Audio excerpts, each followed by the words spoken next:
Good evening, everyone. It's nice to have you all here, and nice to have you online. If you're joining us online this evening, I suspect that a few more will be joining us in the room soon, but everyone in our room is sat on this side of the room tonight, so we'll be looking this way. It's great. No, it's good. It's good. We're very glad to have you here tonight at the Center for Christian Living event on vengeance.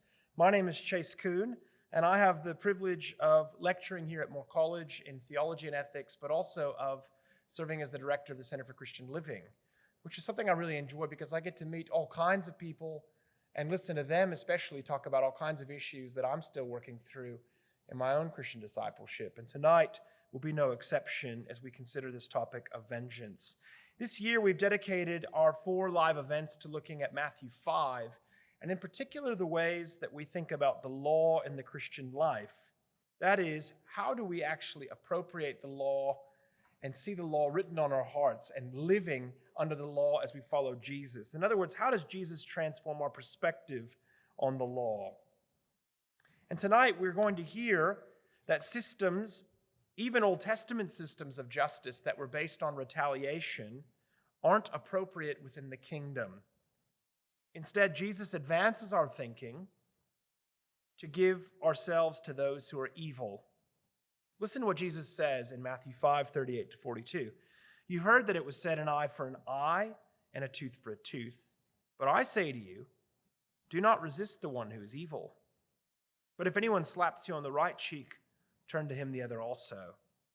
If anyone would sue you and take your tunic, let him have your cloak as well.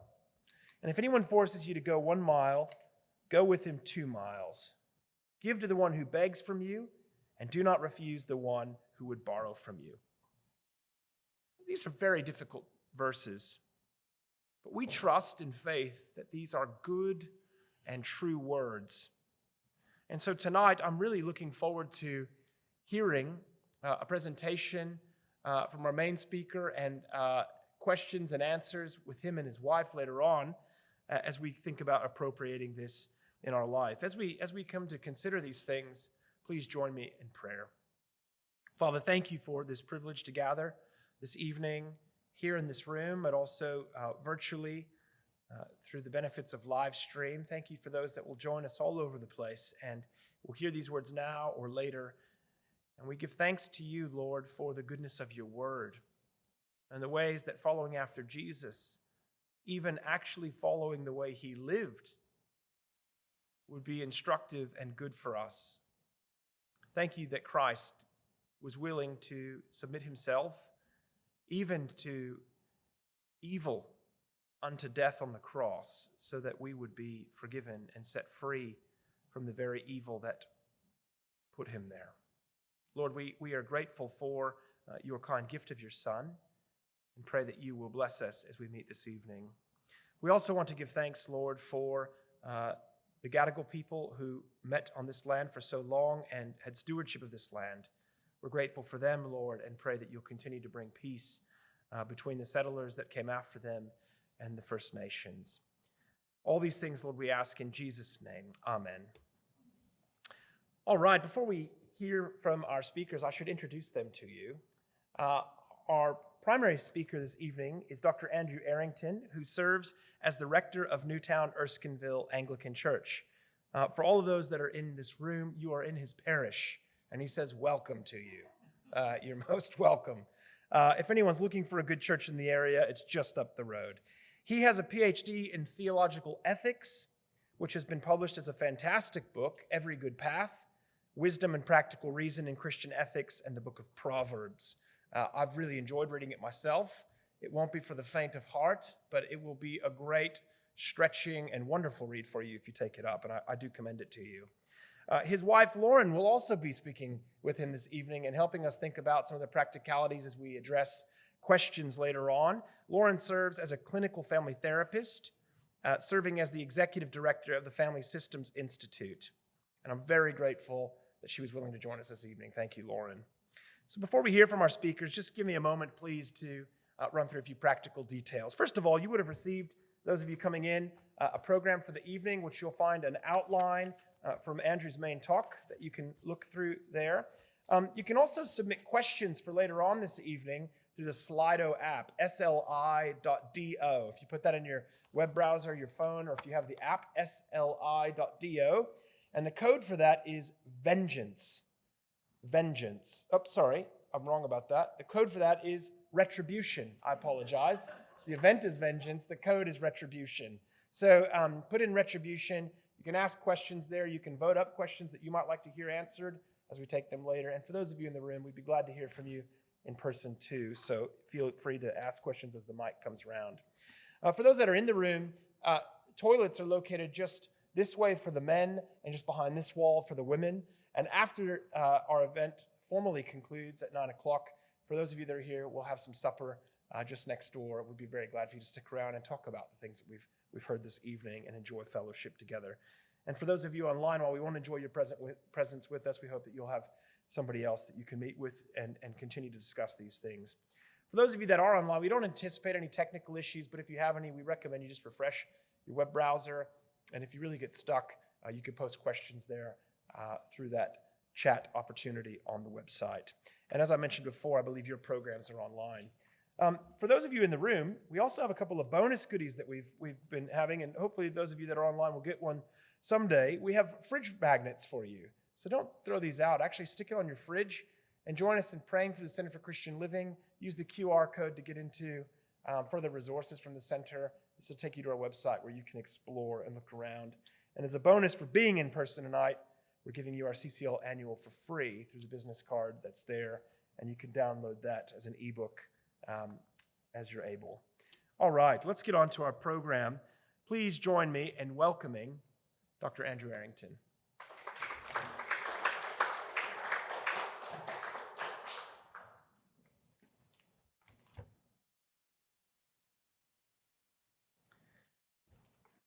Thanks, Chase. That's a very kind introduction.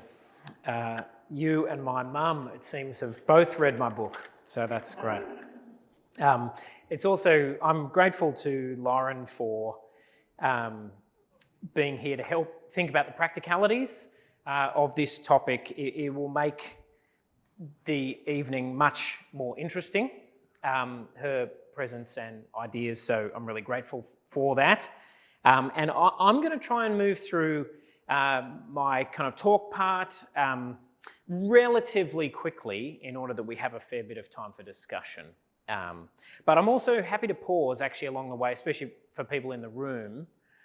If you, I'll give you a couple of moments to ask questions along the way, because otherwise I'm always in danger of moving a bit too quickly. But thank you so much for the invitation, Chase and Karen, and to be able to be here.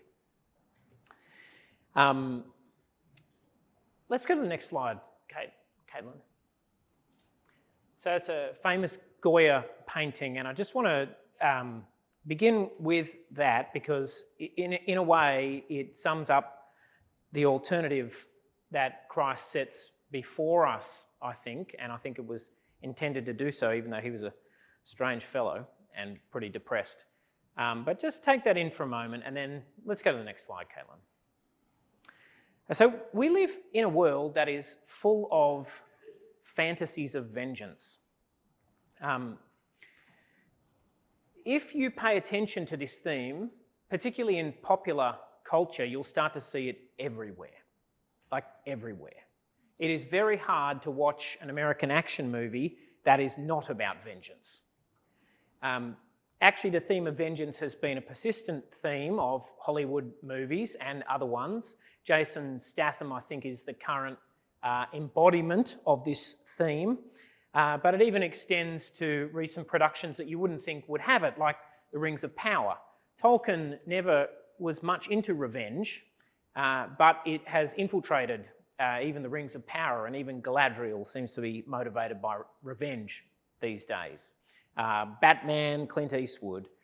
Revenge is everywhere, and I actually want to encourage you to watch out for this and to just take in how prevalent fantasies of vengeance are in our culture. But they go deeper than that, actually. Go to the next slide. Thanks, Caitlin. I actually think fantasies of revenge and retribution are much more prevalent than that. Here are just 3 examples from the children's fiction of Roald Dahl. I'm hoping that's familiar to most people here, but if it isn't, it's been pretty popular for a while. We've got Charlie and the Chocolate Factory. The middle one's a scene from the movie of Matilda, and the other one is James and the Giant Peach. Much of Roald Dahl's fiction, I don't know if you've noticed, involves kind of fantasies of retribution. Charlie and the Chocolate Factory is full of this kind of delight in these appalling children getting their just desserts, getting turned into a blueberry or made the size of a TV and things like that. Matilda actually is driven by a longing for retribution, a longing for the injustice that has been done to brilliant little Matilda to be recompensed, and for the dreadful Miss Trunchbull to be destroyed. And there's quite a kind of palpable longing for vengeance there. James and the Giant Peach, you don't have to read very far before there's this kind of visceral enjoyment of the fact that James's terrible, terrible aunts get simply squashed to a pancake, And I want to encourage us to begin actually by just thinking about this. Where does this longing for retribution and vengeance come from? And is it all bad? Some of it, I think, is bad. The Jason Statham and Keanu Reeves versions are not healthy. But there's something to not dismiss quickly about the Roald Dahl part of it, isn't there? There are dreadful adults doing dreadful things who it's right, in a sense, that they get their just desserts. But on the other hand, thanks, Caitlin, our culture, including our country, but really a lot of Western culture, has a real allergy to the idea of retributive punishment. So I'm saying there's a kind of weird combination of ideas here. On the one hand, there's fantasies of vengeance. On the other hand, there's a deep nervousness about the idea of retribution in punishment. You can't really see that slide probably very well, but it's a picture of Australia with the dates on which the last execution was conducted and when the death penalty was abolished. If you're watching or listening from America, you may not know that there is no capital punishment in Australia. The last execution in New South Wales was in 1940. So it's been a long time since we've executed anybody, and actually most of the literature around punishment and criminal justice now is a bit allergic to the idea of retribution, even though retribution is actually built into punishment necessarily. Thanks, Caitlin. So next slide. So I think with vengeance and retribution, we need to think about a few things, but actually we're thinking about them in a context, and that's what I've been talking about. It's a context in which there are multiple things going on. There are fantasies of vengeance, and there's kind of these real longings for retribution, for justice to be done, but there's also a cultural nervousness about punishment and payback. The topic before us tonight is, of course, extremely kind of important and complex. At one side of it, it's an unavoidable aspect of government. Punishment involves payback at one level or another. That's just the reality of punishment. If you put somebody in jail for a long time for a crime, yes, you may hope they'll be rehabilitated. Yes, you may hope that they'll turn their life around, but it's a form of payback. And every form of punishment has an unavoidable dimension of retribution. But secondly, this is a critical personal challenge. And I'm really mindful that all of us in the room will be coming at this topic with different personal experiences, some of which are deeply challenging. But finally, and here's where I want to kick off really, this is actually a central distinctive aspect of Christian moral teaching. Jesus' teaching was distinguished by what he said about retribution. So let's move on to that now. Chase read that before, so I won't read it again. Matthew 5, not that would probably be a good thing, but I'll let you digest it again. Matthew 5, Jesus has this word where he says, actually, the way of an eye for an eye is no longer the way for my people. If somebody slaps you on the right cheek, turn the other cheek also. Go to the next slide. Thanks, Caitlin. We see this also, it's not just Jesus though. In Paul's letter to the Romans, he says in chapter 12, do not repay anyone evil for evil. Be careful to do what is right in the eyes of everyone. If it is possible, as far as it depends on you, live at peace with everyone. Do not take revenge, my dear friends, but leave room for God's wrath. For it is written, it is mine to avenge, I will repay, says the Lord. Paul's words there are both a reaffirmation of what Jesus says, I think, not repaying evil for evil, don't take revenge, seek peace, but they add a new dimension there because they talk about divine vengeance. God's wrath and divine vengeance in this context are an unwelcome imposition for many in our culture. But they are an unavoidable part of New Testament teaching, and our thinking about forgiveness and vengeance in the practicalities of our lives will go astray if we don't take that seriously. The next slide shows us, this is 3 slides, so you have to go through it as I read. This is a quote from Miroslav Volf's book, Exclusion and Embrace. It's a long quote, but I'm going to read it. See what you make of it as we go. My thesis that the practice of non-violence requires a belief in divine vengeance will be, so that's his thesis, he's saying something similar to what I just said. This will be unpopular with many Christians, especially theologians in the West. To the person who is inclined to dismiss it, that is, dismiss this thesis that the practice of non-violence requires a belief in divine vengeance, I suggest imagining that you are delivering a lecture in a war zone, which is where a paper that underlines this chapter was originally delivered. Among your listeners are people whose cities and villages have been first plundered, then burned and levelled to the ground, whose daughters and sisters have been raped, whose fathers and brothers have had their throats slit, all of which, by the way, is what has been going on in Ukraine. The topic of the lecture, a Christian attitude toward violence. The thesis, we should not retaliate since God is perfect non-coercive love. So that's the top. He's saying, imagine you're delivering this lecture and that's your topic. And he says, I say that soon you would discover that it takes the quiet of a suburban home for the birth of the thesis that human non-violence corresponds to God's refusal to judge. In a scorched land, soaked in the blood of the innocent, it will invariably die.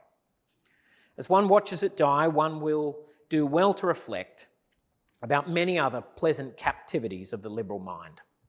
I love that last phrase, pleasant captivities of the liberal mind. Now I'm not going to spend lots of time backing up Volf, but I will begin by saying I think the New Testament does quite clearly present the promise of divine vengeance as part of the picture. Okay, well let's move on then to think about what it means, where this emphasis, just go back one slide for a second so I can explain what we're doing. Thanks, Caitlin. What I want to do now is just talk about if this distinctive emphasis, where it fits in relation to the Old Testament. But before I do that, I just want to stress that I think this is an emphasis. And I think this is sometimes missed. We read through the Sermon on the Mount and we think, oh yeah, Jesus said that stuff about an eye for an eye.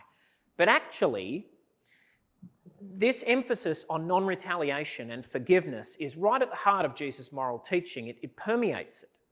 The very centre of the Sermon on the Mount is the Lord's Prayer, and the very centre of the Lord's Prayer is the call to forgive as we've been forgiven. Jesus tells parables such as the parable of the unmerciful servant who is forgiven much but cannot himself forgive. He talks about, Peter asks him, how many times must I forgive? And he says, well, as many as 70 times 7. So this emphasis on forgiveness deserves attention as, I think, the kind of orienting centre of Jesus' moral teaching. But let's think about how this works in relation to the Old Testament. Thanks, Caitlin. I want to take you through very quickly retribution in the Old Testament. Mahatma Gandhi said, "An eye for an eye makes the whole world blind." Perhaps, but actually I want to suggest that there is an unavoidable place for the logic of an eye for an eye. The next slide takes us to Leviticus 24. This is the key text. There's some others down the bottom there that I'll mention, but the idea of an eye for an eye, which Jesus refers to, have you seen, is especially found in Leviticus 24, verses 17 to 22, where Moses writes, "Anyone who takes the life of a human being is to be put to death. Anyone who takes the life of someone's animal must make restitution, life for life. Anyone who injures their neighbour is to be injured in the same manner, fracture for fracture, eye for eye, tooth for tooth. The one who has inflicted the injury must suffer the same injury. Whoever kills an animal must make restitution, but whoever kills a human being is to be put to death. You are to have the same law for the foreigner and the native born. I am the Lord your God." If we read those other passages, we'd see the principle of an eye for an eye deployed in different legal contexts. It's a key aspect of Israelite law and Israelite criminal law and the dealing with criminals. Okay, well, what then of forgiveness? Is it in the law as well? Sort of. In Leviticus 19, which of course you'll know is important for Jesus, we read, "Do not seek revenge or bear a grudge against anyone among your people, but love your neighbour as yourself. I am the Lord." What's really interesting about that statement is that it combines the idea of love of neighbour with not seeking revenge or bearing a grudge. And that, I think, is quite similar to the emphasis of Jesus' teaching, which both draws together the centrality of love for neighbour and the importance of non-retaliation. But what we see here, although it's a major note in the moral teaching of Jesus, it's actually kind of a minor note in the law. It's there, it's an important point and principle, but it's not where the emphasis lies. Actually, there is not much about forgiveness in the Old Testament. I don't know if you've ever noticed this, but there is no command to forgive in the Old Testament, to forgive as we've been forgiven. God does a lot of forgiving, and there's stories of forgiveness, but there's nothing like forgive 70 times 7. That does actually, this is a side point, that does actually start to emerge in some of the intertestamental period. But for now, let's just notice this difference of emphasis, right? There is this call not to seek revenge, but it's a minor note. Thanks, Caitlin. Okay, so what is going on in the Old Testament? Well, I think there's a few things going on. The principle of an eye for an eye, I think,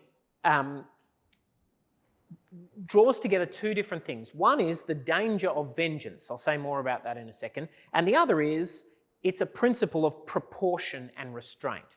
So the main thing the principle of an eye for an eye is doing in the law is actually not exacerbating vengeance, but restraining it.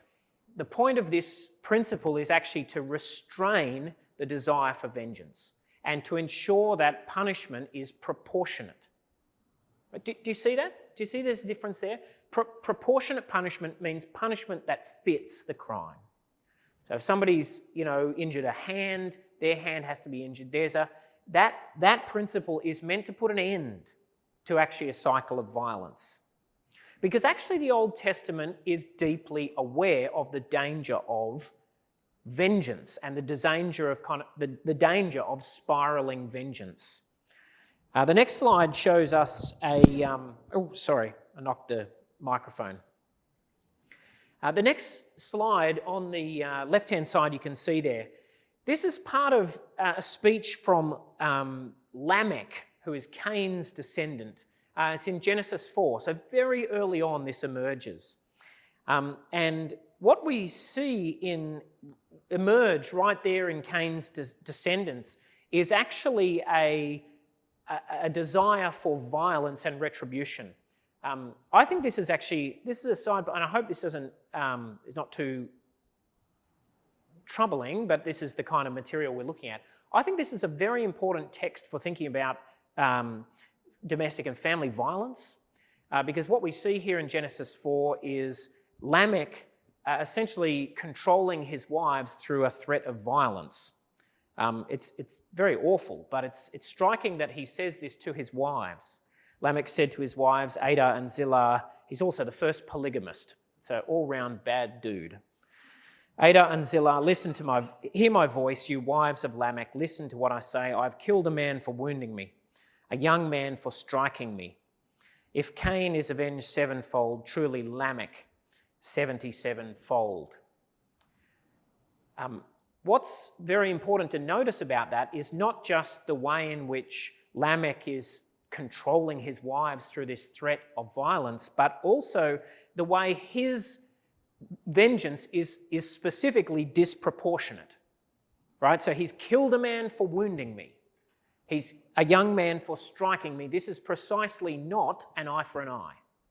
This is precisely not proportioned and restrained. It's actually vengeance out of control. And this is a profound danger for human societies, that vengeance spirals out of control. And that, I think, is what, in the end, will make the whole world blind. But the reference to Lamech being avenged 77-fold is, I am sure, what lies behind Jesus' response to Peter, which we've already mentioned.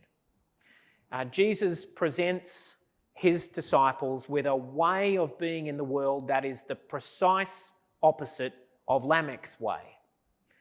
Peter came to Jesus and asked, Lord, how many times shall I forgive my brother or sister who sins against me? Up to 7 times? Jesus answered, I tell you, not 7 times, but 77 times. Do you see, even in the way the Gospels construed it there, there's a real match to what Lamech says? I think it's very deliberate. Jesus says the kingdom brings the opposite way. Where Lamech was a man of vengeance, you guys have to be the people of profound forgiveness. Okay, that's a bit of a side note. Thanks, Caitlin. So let's come back then to thinking about what is going on in the New Testament. What is going on in Jesus' teaching particularly? That image, just by the way, is one of Rembrandt's sketches for The Return of the Prodigal Son, which is a beautiful painting, but I think the sketches are also pretty great. If you haven't ever seen that, just Google it. Rembrandt, Return of the Prodigal Son. Okay, next slide. So what might we say is Jesus' purpose in Matthew chapter 5? Well, I think it's a few things. Firstly, I think Jesus intended to push back against a misuse of the law. When people were taking an eye for an eye as a right to interpersonal payback, I think Jesus sees that as a misuse of the law because it's reading Leviticus 24 against Leviticus 19. And Jesus says, no, Leviticus 24 is not all that matters. Leviticus 19 matters. And remember, Leviticus 19 says, don't take revenge, love your neighbour as yourself, don't bear a grudge. So don't take that principle of an eye for an eye as a kind of the be-all and end-all of how our relations are meant to work. That's a misuse of the law. But I think he was doing something more than that as well. I think he was seeking to hear the law afresh in the light of the kingdom. And I think Jesus was saying the kingdom of God means we hear this law in a new situation. What's new about this situation? One thing in particular. The mercy of God has been disclosed climactically. That is, God's forgiveness has arrived in a way that it had not in the Old Covenant. Why are we called to forgive? Because the Lord has forgiven us. Why is the unmerciful servant, why is that so egregious, his failure?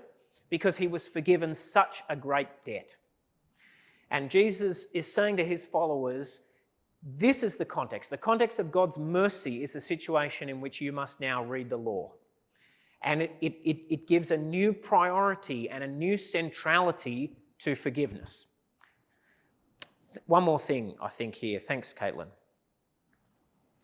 I don't think Jesus' purpose was to reject entirely retribution in judicial punishment. We could read it that way. We could read Jesus saying, "You've heard it said an eye for an eye, but I say to you, do not resist an evildoer." We could read that as a wholesale rejection of any kind of retribution, but I don't think that makes sense, actually. And in particular, I don't think it can fit with what the rest of the New Testament says. So just after Paul speaks about not avenging yourselves in Romans 12, what does he say in Romans 13? He talks about political authority. He talks about government, and he says, "The one in authority is God's servant for your good. But if you do wrong, be afraid, for rulers do not bear the sword for no reason. They are God's servants, agents of wrath, to bring punishment on the wrongdoer." Did Paul just put his pen down at the end of chapter 12 and forget what he wrote and then come back and say, "I think I better say something tough about government"? He didn't do that. He knew what he was doing. He says in chapter 12, "Don't avenge yourselves. Leave room for the wrath of God. Vengeance is mine, says the Lord, I will repay." And then the very next thought is to say, and one of the ways the Lord will do that is through judicial punishment. So there is actually, I think, in Christian thought, this has been a consistent message. There is an ongoing place for the logic of retribution in judicial punishment. Now, that may not be a kind of welcome thing to talk about, but I think it's actually important, and I'll say more about that in a second.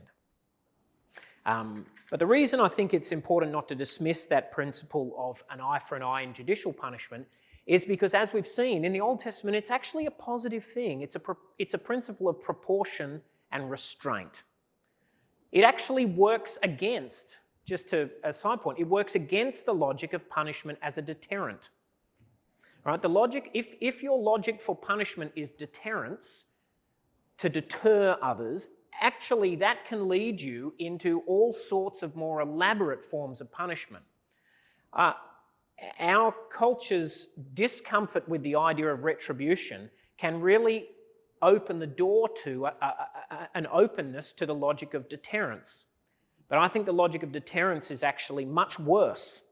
You're much better off with a logic of proportion, which tries to restrain punishment, than you are with a desire to punish people in such a way that it will deter them. That, I think, is a really sub-Christian way of thinking about punishment. If you want to know more about that, just by the way, Oliver O'Donovan has a much neglected book called Peace and Certainty, which is a whole essay on the logic of deterrence. Nobody ever reads it, but it's good. Thanks, Caitlin. Next slide. Finally, what was Jesus doing in Matthew 5? He was not, I'm persuaded, simply providing specific advice for all cases. I think Jesus says something, "You've heard it said an eye for an eye, but I say to you, do not resist an evildoer." And then he illustrates that in a couple of ways. He does not intend that to be case law, so that we then implement that in a kind of legalistic way. Oh, he slapped you on the right cheek. What if he slaps you on the left cheek? And it applies to slaps, but does it apply to punches? What about kicks? That's crazy, actually. The point of what Jesus was doing there is to cultivate patterns of action and feeling, which are often called virtue. To cultivate in his followers, those who trust in him, habits, settled patterns of action and feeling that help us go through life in his new way, the way of the kingdom. Okay, let's move towards practicalities. I don't have my watch. How are we going for time? Okay, I don't know what that means. Let's just press on. Actually, no, I'm going to pause. I said I would pause. I'm going to pause and see if there's any questions of clarification before I move on to talk about the practicalities. Any questions of clarification from the room? If there are online, I can't see them. Yeah. I sort of wrote at the start, but you sort of covered it. I had one that I wrote at the start, and you sort of covered it, but just the difference between law for the community versus, like Jesus in the Sermon on the Mount seems to be talking to me as a person rather than to the community as a whole. A bit as you said, maybe you've already covered it, but just that idea of the difference between community law and personal, how do I think about being offended? Thank you. It's a great question, and in a way, to clarify that distinction is one of the main purposes of what I've been trying to say. So I think the first thing to say is I think that distinction is important. I think we often, and one of the challenges of Christian ethics is always that there are different things to say about what good law is than there are about what simple good human life is. And they're different precisely because of what we see in Romans 13, that the Lord does appoint authority to do particular things for the good of the community. Now, does that mean that they're totally separate spheres that don't talk to each other? No, it doesn't. And actually, the history of Christian political thought shows this really clearly. Jesus' teaching about non-retaliation and generosity towards even our enemies has consistently impacted Christian thinking about punishment. And it's often led to an instinct to show mercy. And it's often led Christians to oppose the death penalty, which I think that's a good instinct, right? But I want us to be careful about a slide into a kind of idealism where we have no need for any kind of judicial sphere and judicial punishment. Actually, I don't think we can ever do that. The Bible, I think, quite clearly teaches that there is an ongoing role until all things are made new for those raised up by God to do justice. I'll say more about that in a moment, but I want to affirm that distinction and say it will really help our thinking about this question at every level to recognise it. Thank you. I thought of another similar biblical concept of righteous anger, when Jesus was in the temple, that kind of thing.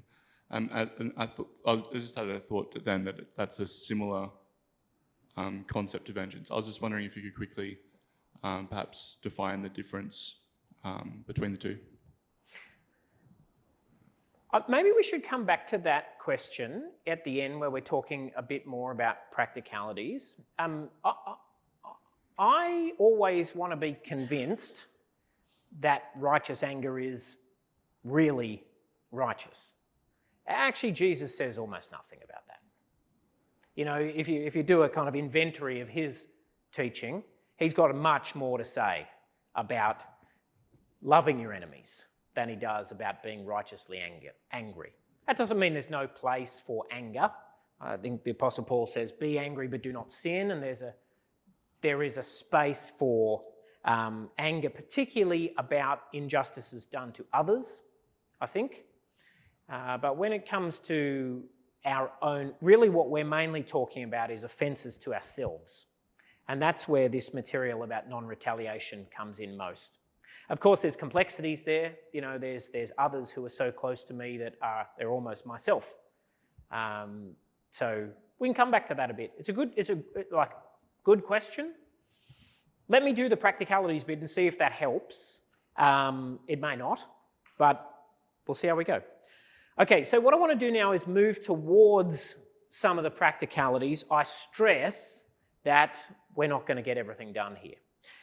The first thing to say is I think we ought to be a bit sceptical about the confusions in our culture. I think our world has things the wrong way round.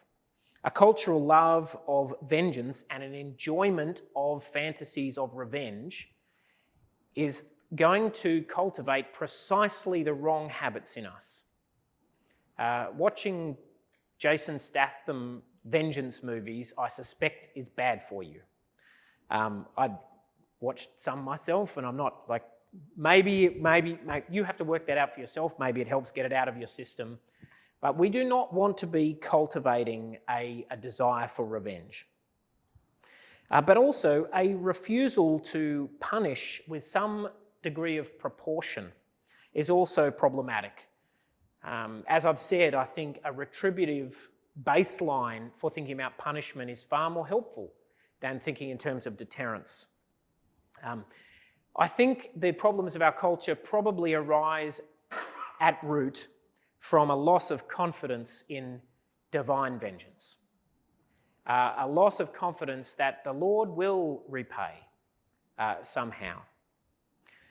It is, I suspect, a pleasant liberal captivity. Thanks, Caitlin. Second way to move towards practicalities is to say some things about the complexities of interpersonal forgiveness. The first is to stress that we need to be very careful not to misuse Jesus' text. And here I want to just say something brief and inadequate about domestic and family violence. And I just want to say really clearly that Jesus' call to turn the other cheek and all of that is not a call for people to endure anything, and especially not violence in an imbalanced power situation. The desire for somebody to seek safety and to refuse to put up with mistreatment is, in my view, not seeking payback, and it is not a problem. It is not a form of disobedience to Jesus. And I think this text, and especially Matthew chapter 5, verse 39, turn the other cheek, I think it is profoundly misused if it is treated as an exhortation to endure domestic violence. It is a word, I think Jesus' word there is mainly a word to those who have power, who are in a position to enact a response of equivalent retribution. Does that make sense?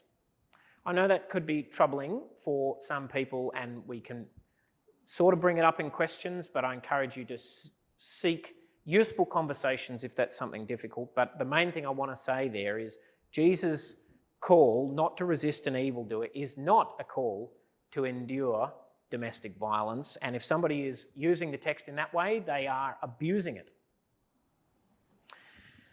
Second thing I want to say is that the interpersonal context is actually a place where what we've seen about the judicial aspect of this is very important.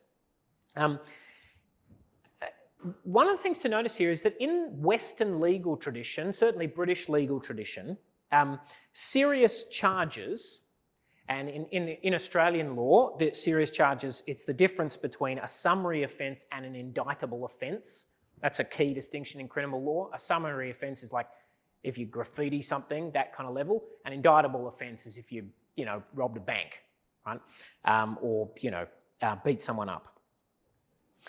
Serious charges, indictable offences, they are pressed, that is the charge is pressed, that is the accusation is made and sustained, not by the victim, but by the Crown in Australia or the public prosecutor. This is a long-standing tradition in British law, that it's not the victim who takes up the charge. Now, why is that? It's actually because of Romans 12 and 13 at a deep level. The logic is that actually it's the government's responsibility to protect society, and a crime against a person is a crime against the community. And so the state prosecutes the charge against the person. And what that does is it spares the victim from needing to prosecute their own case. So British and Australian law, I'm not sure how it is in America if you're watching from there, but British and Australian law actually is precisely shaped by the movement from Romans 12 to Romans 13. And the law serves to protect the capacity of victims not to have to seek retaliation.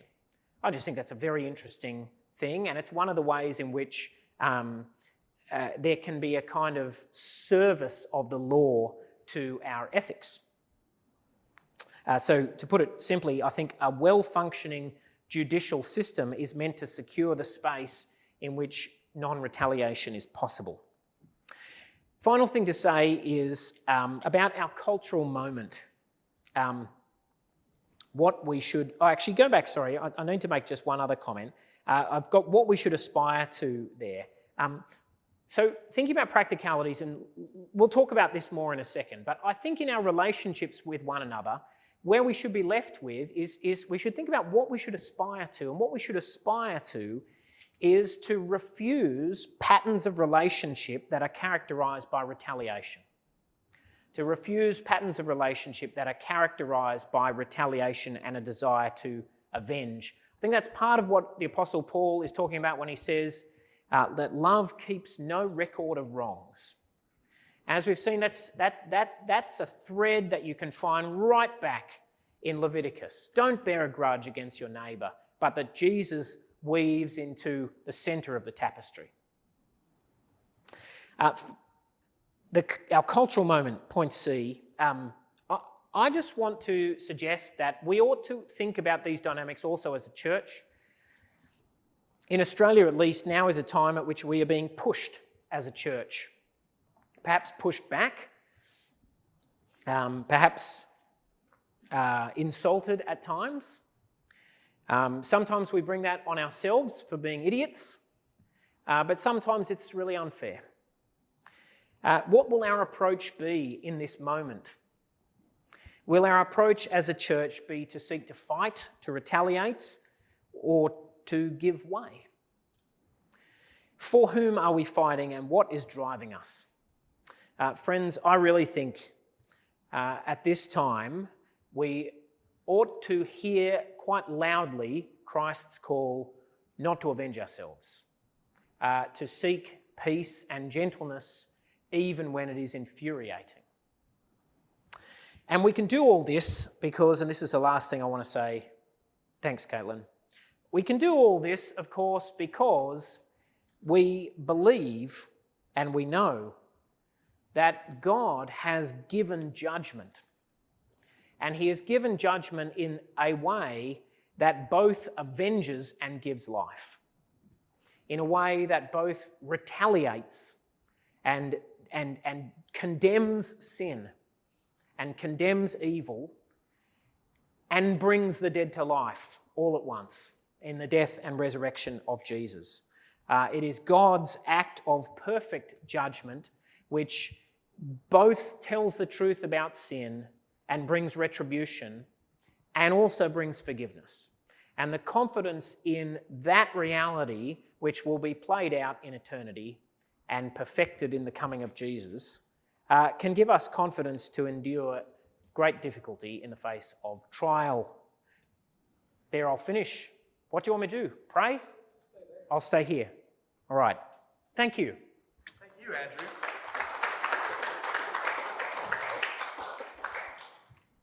Thank you so much. That was excellent, and I really benefited from it and look forward to discussing some practicalities.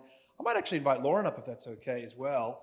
Just as we think through, in this section, we're going to spend just about 10 minutes just talking about some of the implications of what you've said for our life together in this world. Why don't I trade places with you? I went a bit long. It's right on. Okay. 8:15. It's good. First of all, Lauren, welcome to you, and thank you for being here. Thanks. Andrew mentioned something briefly there about patterns of retaliation that we should avoid. And you work counseling people in a range of contexts, but especially doing family counseling. What kinds of patterns of retaliation exist? What do they look like in practice? And how do you begin to counsel people to break those patterns? Yeah, that's a big question. And I have to say, for 90% of Andrew's presentation, which I really enjoyed, I was like, I'm not sure what I'm doing here. But that was the bit I picked up on as well, the patterns of relationship stuff. Look, I work in a model of counselling which we think about family systems and relationship systems and thinking about the reciprocal effect that people have on each other in relationships and in family systems in particular, but more broadly than that as well. And I think part of what I'm doing with people in that space is, I guess the analogy I use a lot with people is we're all a little bit like a cup, and cups come in all different shapes and sizes, and that's kind of our capacity. And talk about that as our differentiation of self, our emotional maturity. But our cup is filled up with all sorts of anxieties and a lot of chronic anxiety and acute things that happen as well. And at some point, everyone exceeds the capacity to cope. And actually, what happens in our relationships when we exceed our capacity to cope, and it happens for everyone, but might happen to some people more than others, and frequently. It happens to me more than Lauren. Just in different ways, I think. But what happens there is that we begin to see default patterns of how people react under stress. And in the model I work with, there's kind of some predictable ways that we see things happen. We see things happen by people conflicting with each other. We see people emotionally distance in relationships. Bowen, who in Bowen Family Systems Theory, talks about people over-functioning and under-functioning for each other and trying to kind of survive that stress, or turning to other people, so bringing in other people. And so that's the sort of thinking I'm doing with people. And I guess the retaliation stuff comes in different shapes and sizes, but at the worst end, that's where you're getting stuff like domestic violence and family violence and gaslighting and coercive control, which are all efforts for people to kind of get themselves more comfortable in relationships in some ways as well, by controlling other people in that process. So that's at the extreme end, but down the other end of the spectrum, you've got all of us kind of getting stressed in relationships and doing some of those things a little bit too.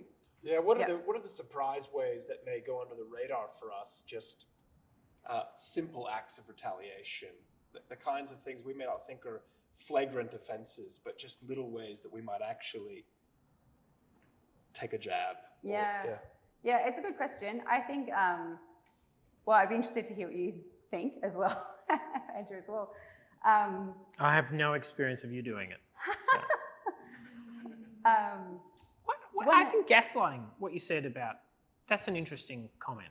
I'd like to hear you say more about that. Yeah, I'll come back to that. But I think one of the things I think about is that when we get stressed, we all kind of default into these sorts of patterns. And in that overwhelm, we're acting automatically and kind of losing our capacity to think and be intentional in our relationships. And I think we all do a bit of that all the time. That's part of our kind of being driven as emotional beings.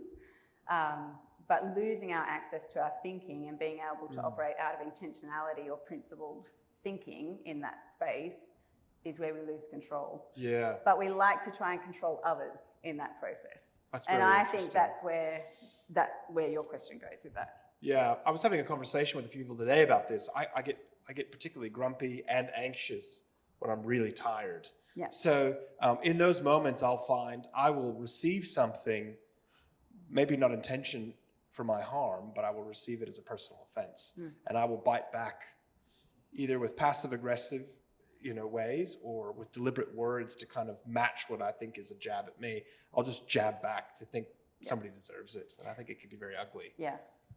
I was just going to say, I think, just to follow on from what you said, I think one of the benefits of reading the Sermon on the Mount as Jesus seeking to cultivate habits and kind of settle patterns of life, not just doing case law. Yeah. Right. One of the benefits of that is it allows you space to ask questions, for example, about emotions and regulation, because you're asking, you're not just asking, how do I not do that? You're asking, how do I become a non-vengeful person? Yeah. How do I become a person, and how can God lead me into patterns of life that are more peaceable, more gentle, and that might lead you to pay attention to things like, how do I lose track of my reactions, And so I think there can be it gives you the space for the kinds of things you're talking about to be really a quite important part of the Christian life. Yeah, and it's so helpful situating this in the broader picture of the Sermon on the Mount, where Jesus cautions us against that kind of anger. We might have this lashing out in a particular action, and we might actually refrain from that action, but actually something internal can be just as wrong, if you will, morally, by the ways that we're thinking or even harboring a particular kind of bitterness and anger, that could be, just as terrible in one sense. Yeah. Do you agree with what does that fit with what you're saying? Yeah, I think that's really helpful. Yeah. Just wanted to check. I'm going to just transition to wanna another muck it question. up. I think it's good. I think it's a good thing to check. As we think about a real cultural moment that we're in right now, Andrew Thorburn. So here's a man that's been, it's been in the news for the last couple of weeks. You're probably thinking I didn't want to talk about this right now, but It's fine. I just want to say, here's an opportunity for what we would think would be an enactment of justice. A man that some people would think has been wronged and could therefore retaliate, if you will, even legally. You've spoken about this kind of allowing for government systems or judicial systems to be enacted. Is it wrong for someone like Andrew to pursue perhaps unfair dismissal or something like that? I'm not even saying make a judgment on the issue itself. Yeah. But is it wrong for somebody wronged in that place to take legal action to defend something there? I think. Or is it better to turn the cheek in this instance? Do you want me to? I think this is an area of which is complex because it's the interface between the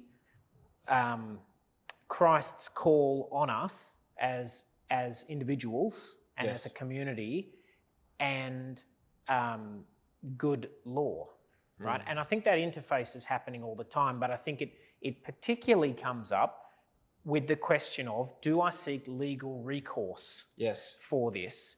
And it's interesting to me that the law has a line, which is the line between summary and indictable offences, at which it at least will say, well, there are some things we don't even want you to have to ask that question. Yeah. Right? There are some things we're just going to, it's our responsibility because it's a crime against the community. Yeah. But that line is far up. There are a lot of things before you get to that. Yeah. And I don't think there's a one-size-fits-all answer to that.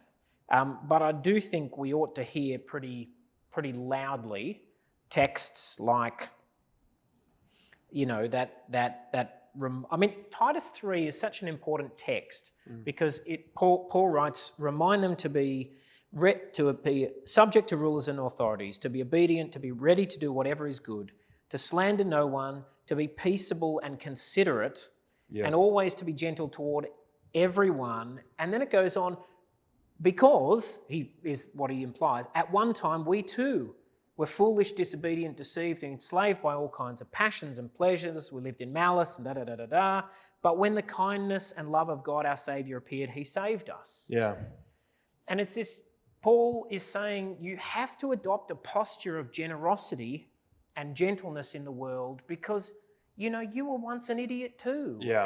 And the grace of God appeared and saved you from that. And so I think the first thing to say is whatever response somebody in that position should take, and I'm not going to tell him what to do, it should begin, like all Christian thinking about our life in the world should begin, from this deep consciousness that we've been shown mercy, that we've been shown extraordinary mercy by God, and that's got to make us at least generous to the world around us. Now, if somebody gets to the point of saying, but I think there's a real threat to the community here, and this is really bad, and I think I ought to press this, not actually for my own sakes, but for others, I think that makes sense, and I think there's going to be judgment calls there. Very helpful. That's a long answer. Sorry. No, it's very helpful. Thank you.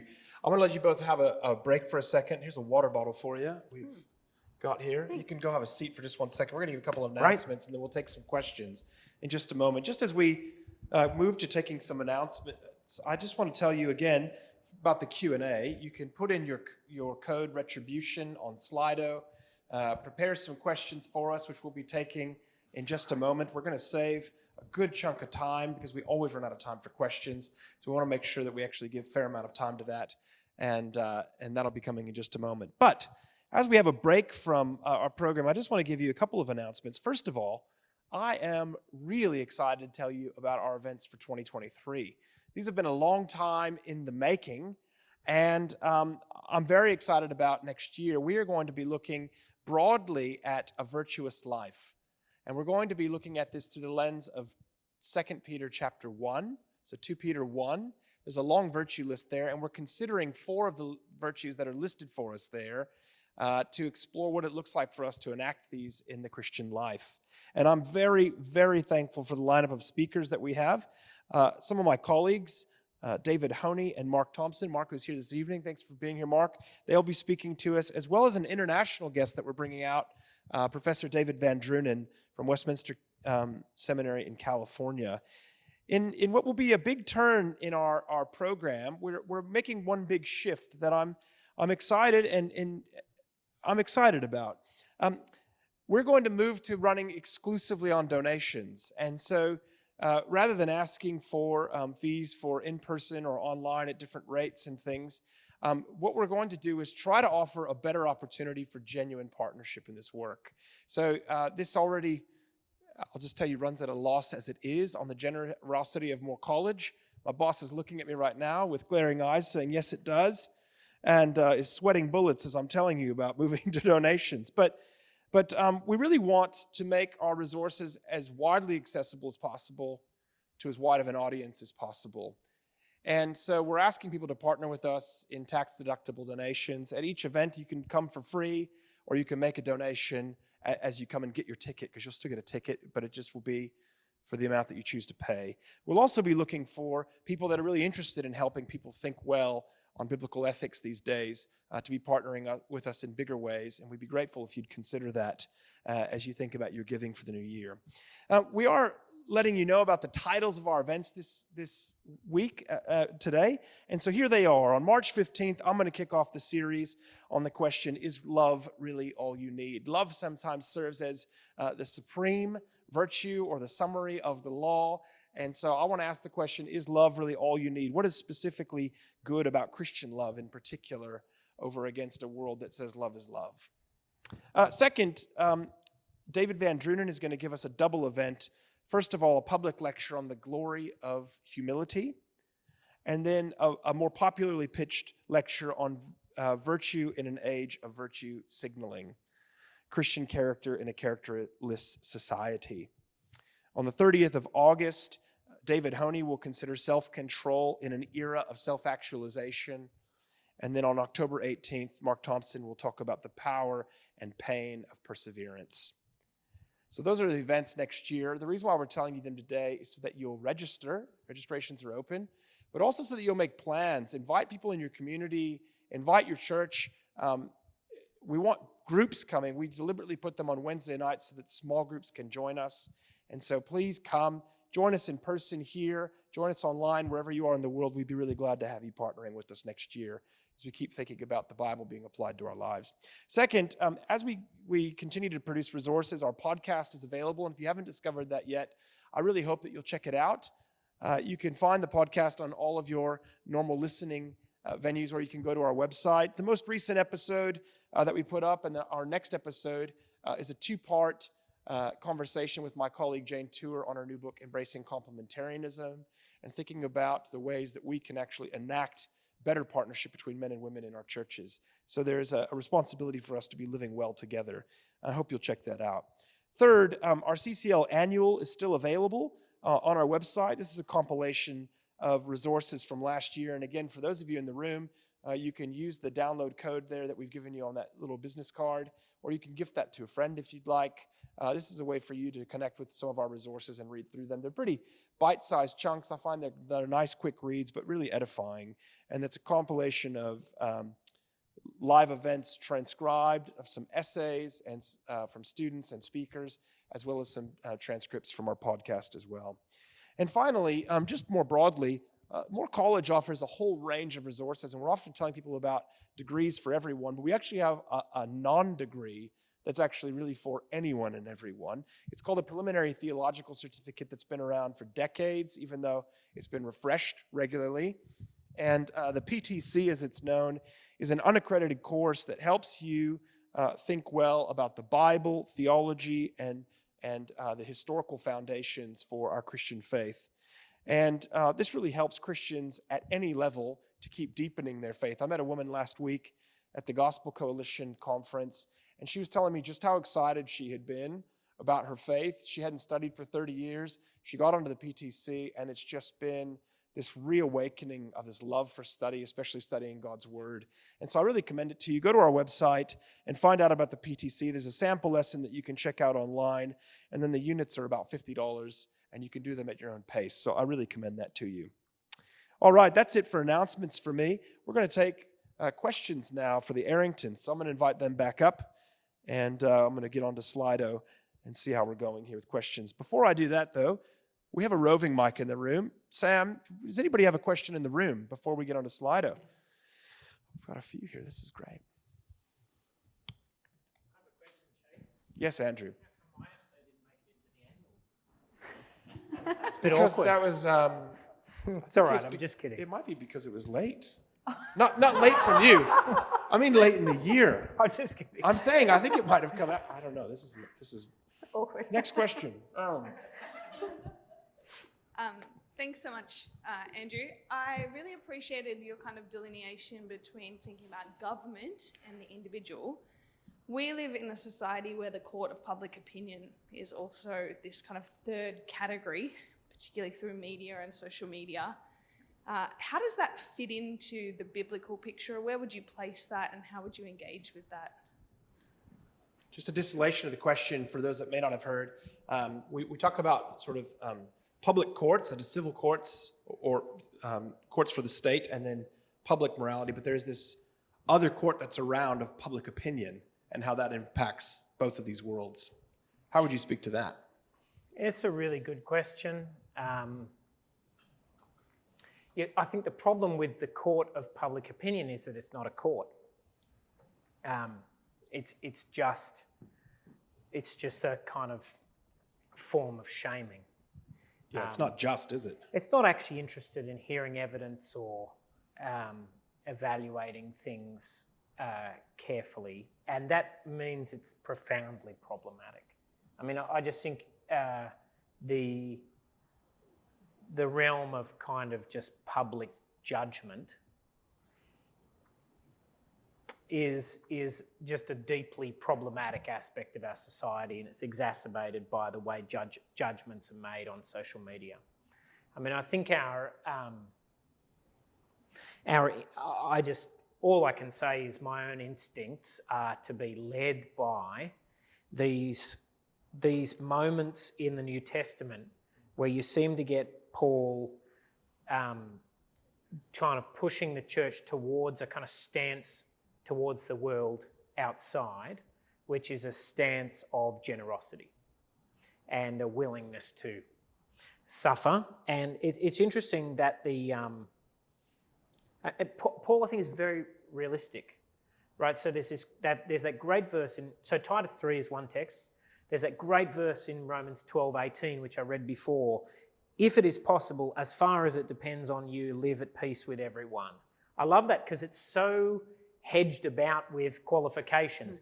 If it is possible, as far as it depends on you, live at peace with everyone. He's really aware that you might be able to do something, but it may not depend on you, or you may just not be able to do something. Like in our relations with others, we're not in control, but I think that desire to live at peace and to be considerate, which I think often means a willingness to give way, that's got to be our starting point, but that's nowhere near an adequate, like that's not going to resolve every question. How do you help people, just following on for that question? It's a great question, Vicky. Thank you. How do you help people in that space? So there will be a natural tendency to want to retaliate in that space when you've been hurt or wronged or unfairly represented. How do you counsel people to engage well? This could be for either of you, with that cesspool known as the internet, right? How do you actually, is there even the prospect of meaningful interaction in a just and sensible sense these days?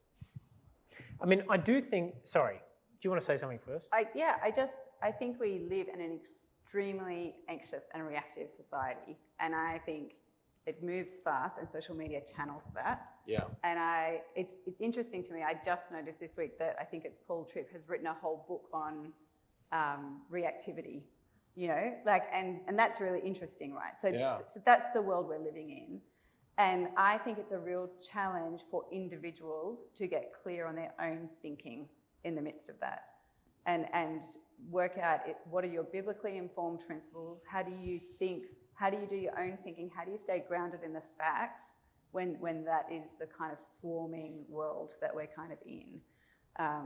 That's the sort of thinking that I try and do with people in that process, That's helpful. or in the room, sometimes even in counselling. And I think it's, but it takes a real effort to step outside of that and to get out of the reactivity and to observe yourself and then work to manage yourself and get clear on what your own thinking is. What do you actually think? What are your own opinions about that? No, that's great.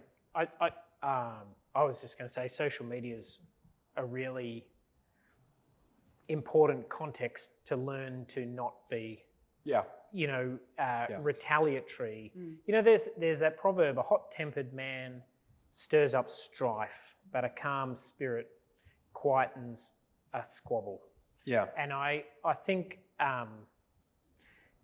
if you're a hot-tempered person who cannot but be aroused and activated by these things, just get off it. Just get out of that context and cultivate the kind of cool spirit that is going to... It is okay to say nothing. It is okay to stay out of things. Blessed is the one who is not condemned by what he approves, says Paul, by what he likes, says Paul in Romans 14. So... That's liberating advice, I think, because in a day where we feel we have to say something about everything, or we have to be involved in every conversation, we're inviting all kinds of critiques, remarks that will be unfair, that will be skewed, and then we will feel more and more pressure to say something back again. But this is the problem with all media, but social media as well. It makes us cultivate this idea that we ought to have opinions. Yes. And that it's a kind of, the having of an opinion is something moral and good to do. But it just isn't. You don't have to have opinions. You certainly don't have to express them. It's okay to not know about things and to not have a view. But that's actually very hard to do these days. Yeah. But it's liberating to hear. Actually, I find that very helpful. Thank you. We have another question in the room. Joe. Thanks. I was stuck on the picture of Jason Statham at the start. I love watching Jason Statham. I kind of like them too. That's why I bash up began a- with them. So Yeah.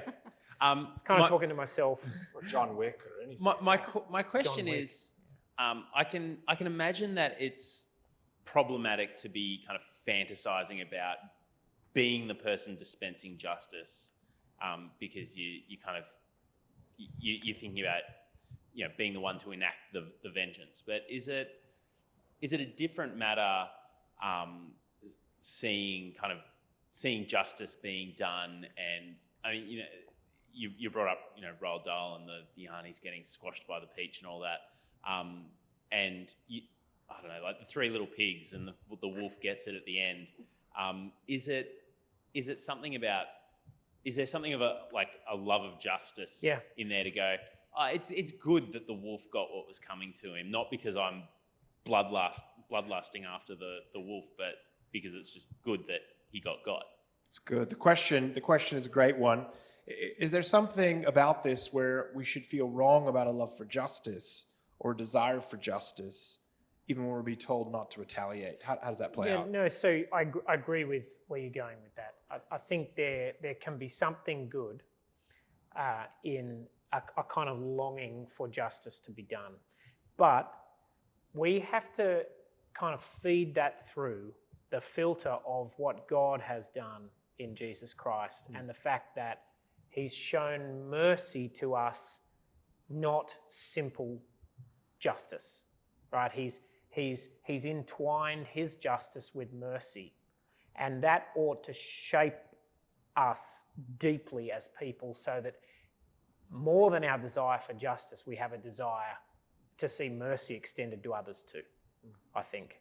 And I think the danger of those fantasies of revenge is that they make it very, they may make it, I think, harder to love mercy along with justice, and that's my nervousness about them. Yeah.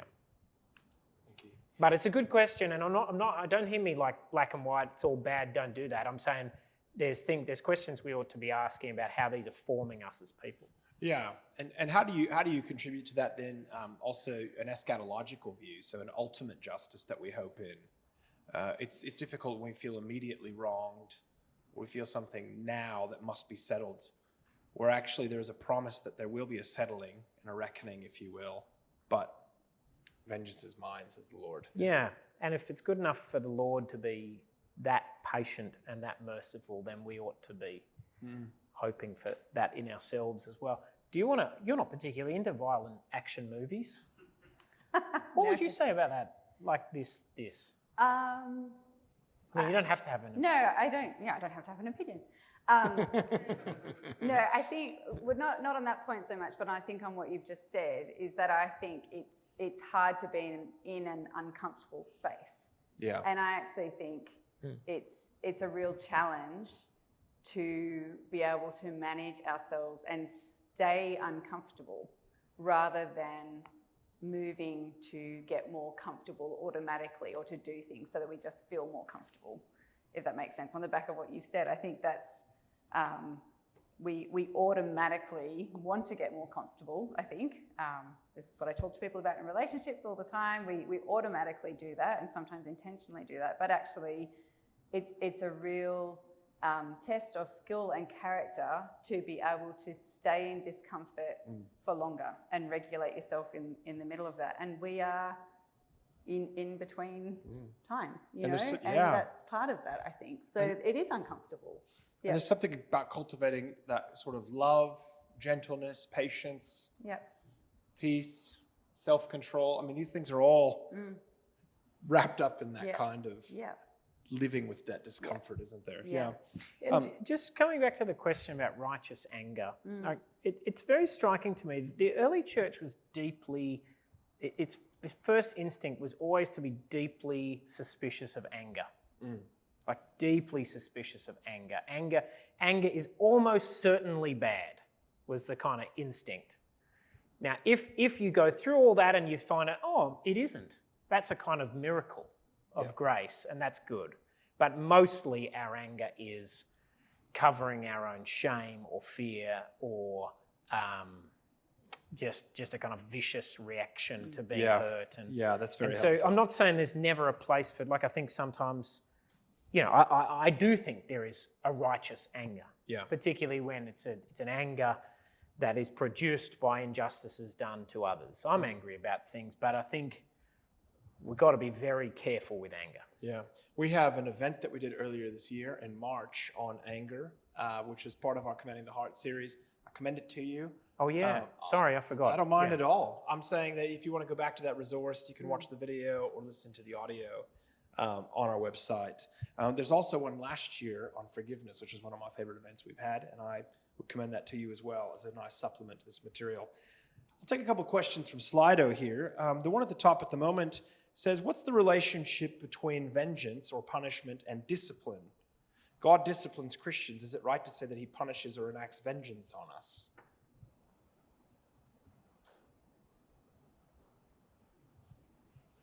I don't think I know the answer to that question. Okay. I think I probably need to think about that more before I kind of have a go at it.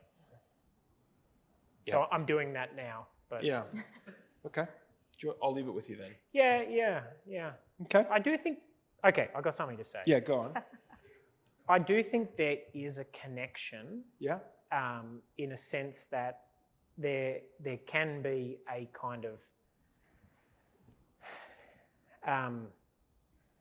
so sin and wrongdoing has consequences, and the interpersonal nature of those consequences is different depending on the relationships and the attitudes of the parties involved.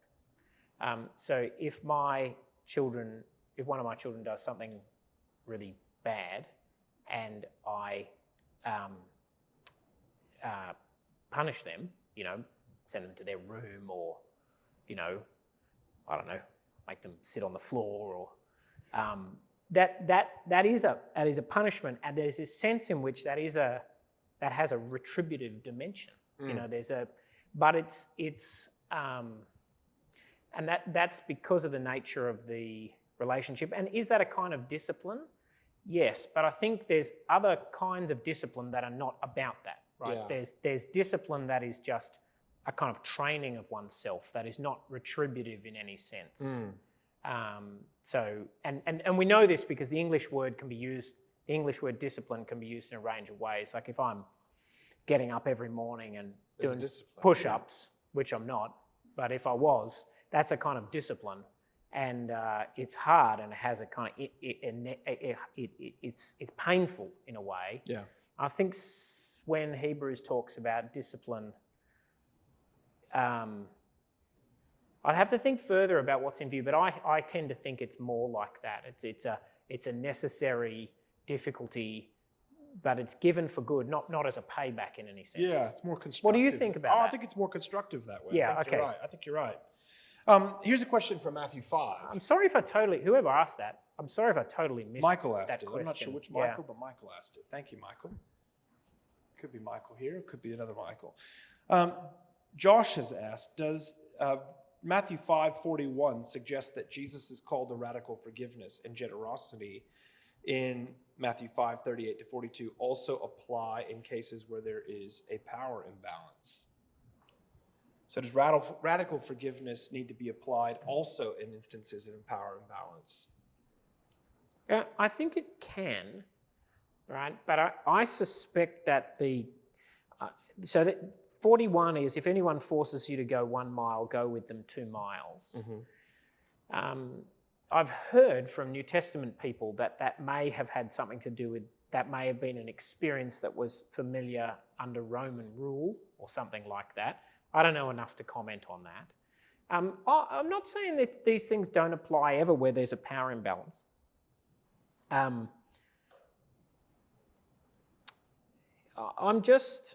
think the main thing I'm saying is Jesus' words can be misused, right? And they can be misused when they are taken up by people in power.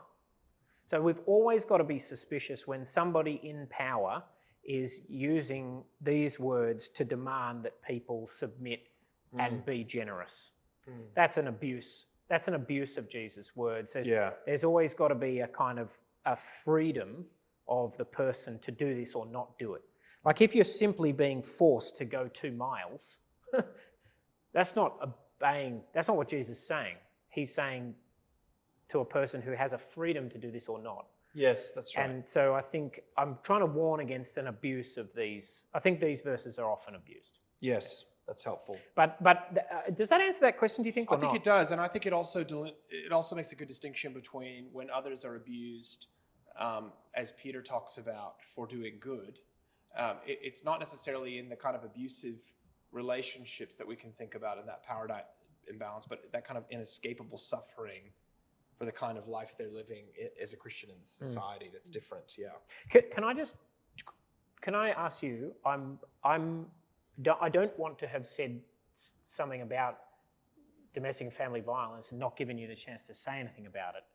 Do you want to say anything about what I said or add to it, or Just there with just the power earlier when I imbalance. commented about DFE? No. Was that were you okay with what I said there? I was glad you said something about it. Okay. Yep. Good. Yeah, I Yep. think it's necessary and I important. think, Here's another question along similar lines. The Bible is clear on God bringing vengeance, but what happens to Christians who afflict or abuse or hurt other Christians but don't see wrong, hurt, affliction that they've done? In other words, they've perpetrated a particular kind of wrong or violence but haven't necessarily come to terms with the fact that they've done that wrong. Maybe, I don't know if you feel comfortable with this, Lauren, but would you like to answer that question? Yeah, I think, I think one of the patterns that I notice when people are kind of quite chronically stressed or kind of emotionally driven is that they tend to err to blaming others.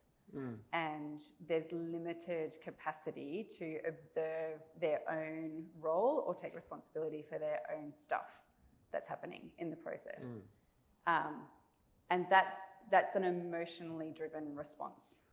And so my efforts, if I'm working with those people or in those families, is to really slow it down and help unpack things so that people can start to observe themselves and the effect that people have on them and the effect that they have on other people in that process.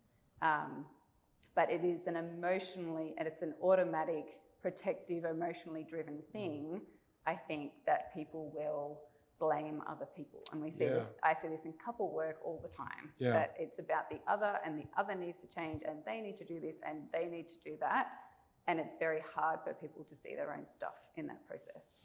How do you counsel somebody that is maybe, obviously both parties are involved, but more on the receiving end of that person that's, quite stressed and therefore perpetrating hurt? How do you counsel that person when their spouse or friend or whoever else it may be, their boss, just can't actually come to terms with these things? So if you're not able to slow that down, you're only working with the person that's maybe aware of their own contribution to that, but really struggling. This person can't see how they're hurting me.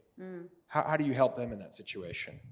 I think for me, it's always about helping each person take agency over what they can. Yeah. And I think that's working from a strengths-based perspective, that there's always some agency that people can take in situations, and it might be very small, very, very small, and it might be just shifting their functioning just a little bit. But if they're principled and thoughtful decisions that they're able to think about when they're calm and hold on to in the face of relationship pressure or things that are happening, then they're able to shift things a little bit. And the beauty of systems thinking is they don't do that in order to change the system, but that will inevitably have an effect on other people around them.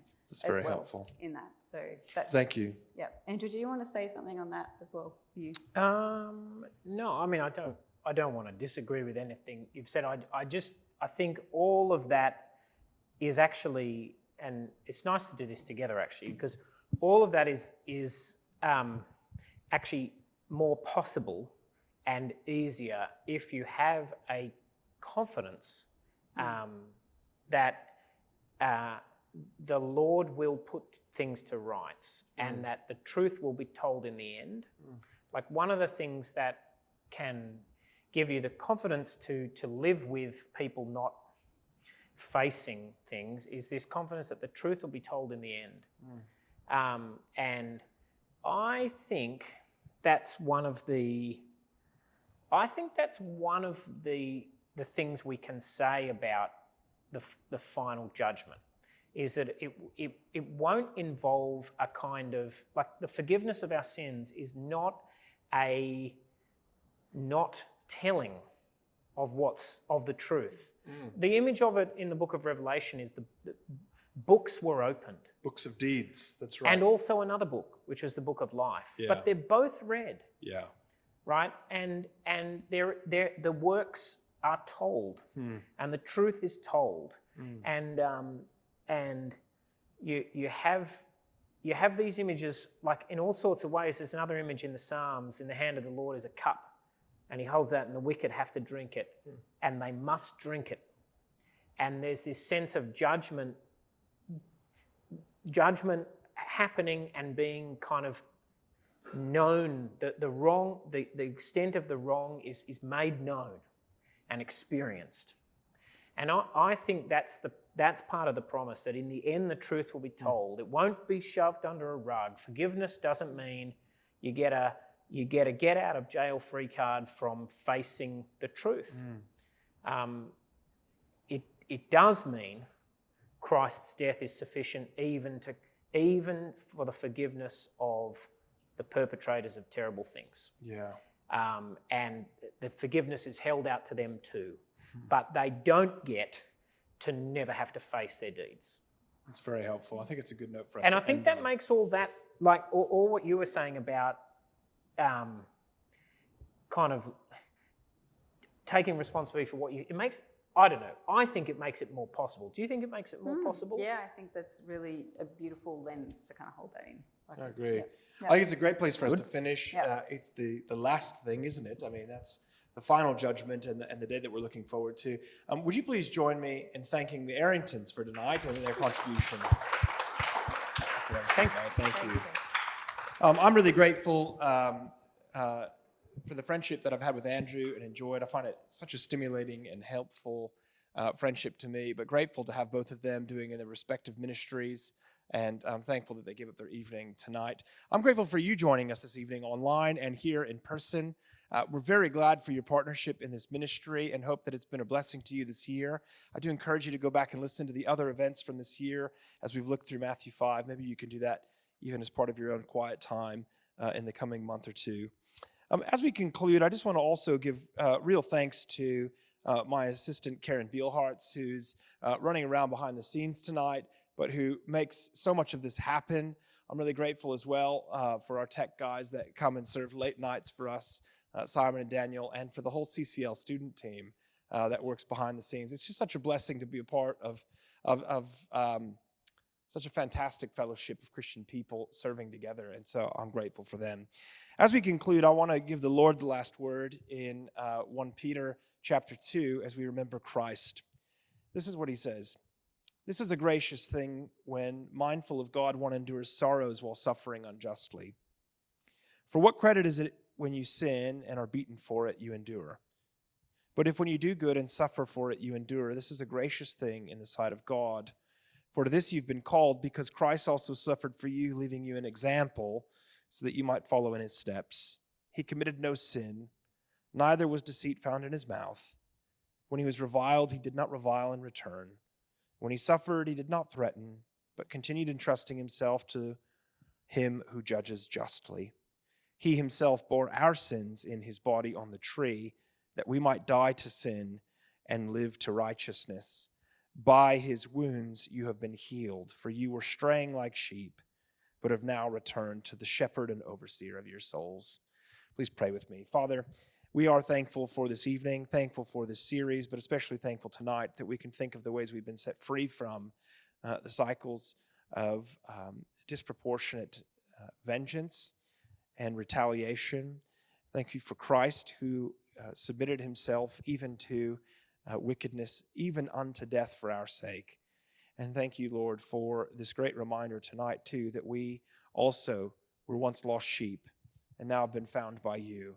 And pray, Lord, that you will give us a patience and a grace and a care for those who are around us, even those who mistreat us, because they do so as we once were. And pray, Lord, you'll have mercy on many, that you will save many as they come to know the saving power of knowing you through your Son, Jesus. It's in his name we pray. Amen. Thank you very much for joining us. For those of you here, we'll love to see you at supper next door. Thanks.